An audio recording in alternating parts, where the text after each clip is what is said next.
And the reason I think it's so important is for many of the reasons you said in your opening statement, which is that we live in the richest country in the world, and we have some of the worst health outcomes of any industrialized country in the world. We live in the richest country in the world, and we have some of the lowest life expectancy rates of anybody in the industrialized world. I was a school superintendent before I was in this job, Mr. Chairman, and I can tell you that Mr. Kennedy's right, that when I look at the kids in the Denver public schools, if we don't change the way we eat in this country, 40% of them are going to suffer adult diabetes as a result of their diet.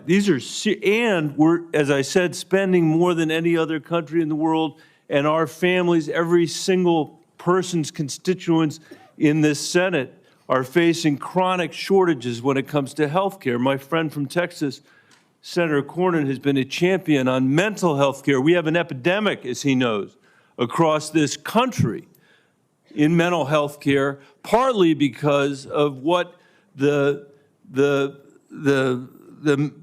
massive social media platforms that were sitting behind the President of the United States have inflicted on our children for their profit in the last decade or so. So we have no shortage of challenges to confront, and I even agree with some of the diagnosis of Mr.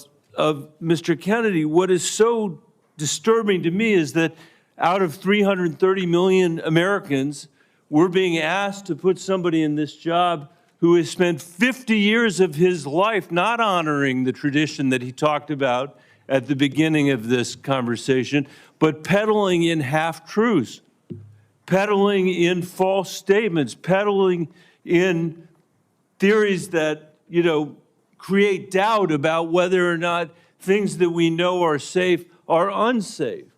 Not that every vaccine in America is unsafe, not that you can't possibly have an adverse reaction, but that parents and children in my old school district and school districts all over this country would be better off not getting vaccinated than getting vaccinated. Unlike his own children who were vaccinated, unlike the people he invited to his house in Los Angeles for their party who were vaccinated. For everybody else, it's about peddling these half-truths. And he says it with such conviction that you want to believe him. And Mr. Kennedy, I just have there are many, many things in the record, but I hope that you could answer these questions yes or no. I've tried to ask these in a manner that's faithful to what you actually said, because I didn't want to have a debate about whether you actually said them. So I'm asking you yes or no, Mr. Kennedy. Did you say that COVID-19 was a genetically engineered bioweapon that targets black and white people, but spared Ashkenazi Jews and Chinese people? I didn't say it was deliberately targeted. I just quoted an NIH-funded and NIH published study. Did you say that it targets black and white people but spared Ashkenazi Jews? I quoted a study, Your Honor. I quoted an NIH study that showed that I'll take that as a yes. I have to move on, I have to move on. Did you say that Lyme disease is highly likely a materially engineered bioweapon? I made sure I put in the highly likely. Did you say Lyme disease is a highly likely militarily engineered bioweapon? I probably did say that. Did you say that? And that's what the developer of Lyme I want all of disease our said. colleagues to hear it, Mr. Kennedy. I want them to hear it. You said yes.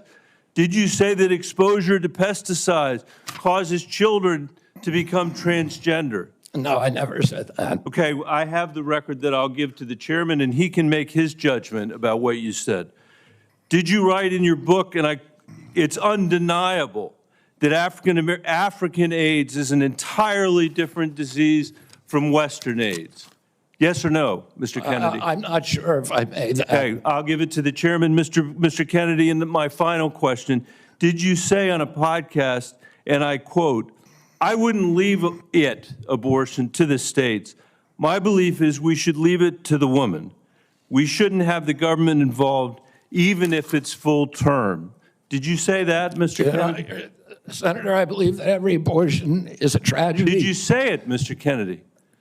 This believe- matters. It doesn't matter what you come here and say that isn't true, that's not reflective of what you really believe, that you haven't said over decade after decade after decade, because unlike other jobs we're confirming around this place, this is a job where it is life and death for the kids that I used to work for in the Denver public schools and for families all over this country that are suffering from living in the richest country of the world that can't deliver basic health care and basic mental health care to them. It's too important for the games that you're playing, Mr. Kennedy. And I hope my colleagues will say to the president, I have no influence over him. I hope my colleagues will say to the president, out of 330 million Americans, we can do better than this. Thank you. We need to move on.